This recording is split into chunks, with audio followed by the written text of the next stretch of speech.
కురుక్షేత్ర యుద్ధభూమి. రెండు సైన్యాలు ఎదురెదురుగా నిలబడ్డాయి. ఒకవైపు అధర్మం, మరోవైపు ధర్మం. అప్పుడు సంజయుడు ధృతరాష్ట్రునితో ఇలా చెబుతున్నాడు. ద్రుపదో ద్రౌపదేయాశ్చ సర్వసః పృథివీపతే సోవద్రశ్చ మహాబాహుంహ సంఘాన్ దద్ముంహ పృథక్ పృథక్.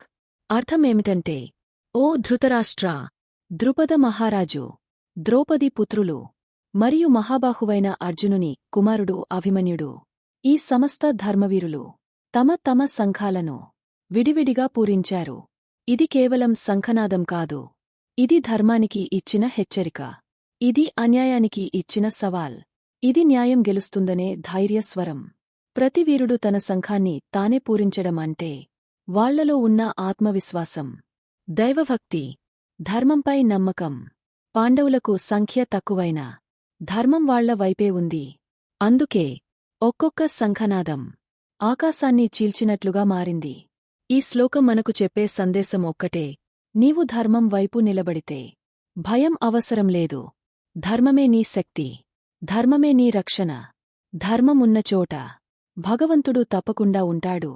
జై శ్రీకృష్ణ.